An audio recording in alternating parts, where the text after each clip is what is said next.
There was a question over there, yeah. My question is about education. I read in a secondary source that in New Amsterdam, schools were free and they were publicly funded, and a lot of children, regardless of their class, were able to go to school.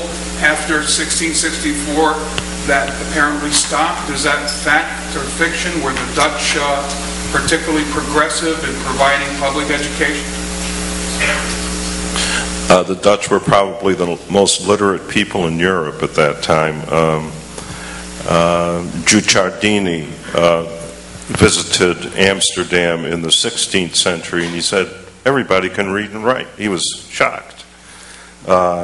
Everybody seems to be literate. He may have been exaggerating, but it did strike him as being abnormal at that time. And women were also quite literate as opposed to other countries. And of course they bring all of these attributes over to the New World. A lot is based on signatures. Determining literacy because a person could sign their name, but you have to be very careful because sometimes they used marks as a signature, just as the Dutch do today. They'll sign something and it looks like a mark. It's not very clearly Charles Gehring.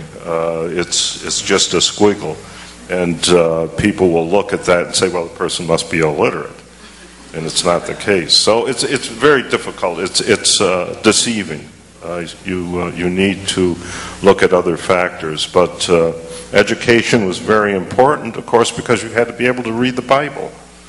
I mean, the Reformed Church, that was what it was all about, was understanding the Bible, being able to read the Bible, access to the Word of God, so everybody had to be able to read. You showed the left-hand margins are very wide and the right-hand margins are almost disappearing.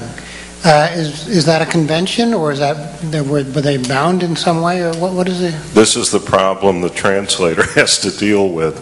The Dutch wrote to the very edge on the right-hand margin so that no one could add anything to the line. If the word would not fit in there, they would draw a line to the end to fill that space, which means when the fire burned the edges off of books, the ends of lines on one page were lost, but you turn the page over and it's this wide margin that's lost. So it's like every other page you sometimes have a clean page to work with. Next question. What about the relationship with the Finns of the Swedes on the Delaware? The relationship with the Finns and the Swedes, pretty hostile actually. The whole situation from 1638 onward, when the Swedes first settled there, is kind of a strategic chess game with, that's actually Charlie's phrase I'm using here. So it's the Swedes are building forts at locations and the Dutch try to cut them off, and they build a fort at the other side, and it really is sort of a chess game until the Swedes decide to take Fort Christina. Which one is it? Casimir. Casimir. Yeah. And it's at Newcastle, Delaware. That's right. And that's when the Dutch West India Company really gets upset. And it happens at that time that the Swedes are at war with Denmark and parts of the German states. So shipping is disrupted. And this really frees. And the Dutch have just concluded their peace with the English at the end of the Anglo-Dutch War. So Stuyvesant gets the order in, I think, April 1655 or something like that, to attack, and they're sending over reinforcements for that. And that's when the Swedes are conquered in September 55. Yeah, he's in Barbados when he's supposed to be taking over New Sweden. Yes. And the directors back in Amsterdam find out about this from the people he left behind in New Amsterdam. Well, I'm writing this letter in in the stead of Stuyvesant, because Stuyvesant is on Barbados. And they find out and they get very upset because he's supposed to be putting together a military force to take over New Sweden. The Swedes and the Dutch got along for a period of time because the enemy to both of them were the English.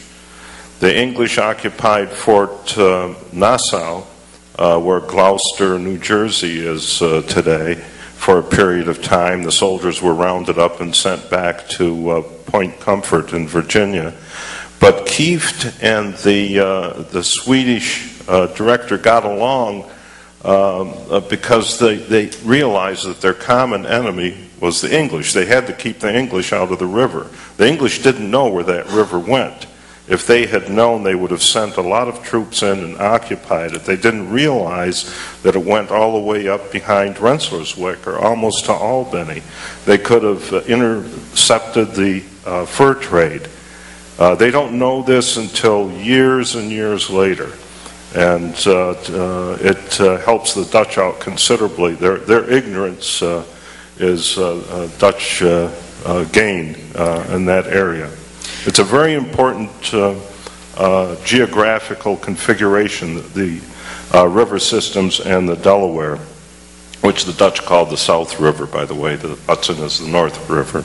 Yep.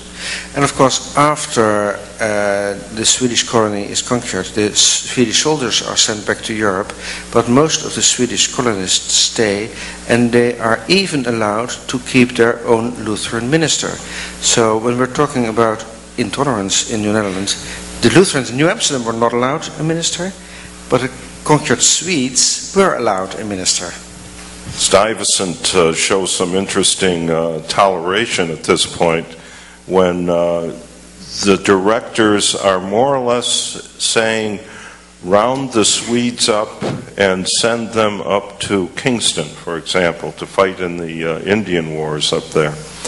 And the Swedes don't want to go. They want to stay together. They don't want to be dispersed. And Stuyvesant writes back to the directors and says, how would you feel if you were just packed up and forced to move to a new location? He has a very nice passage. We have to win, he almost says, we have to win their hearts and minds. Yes. Sounds modern.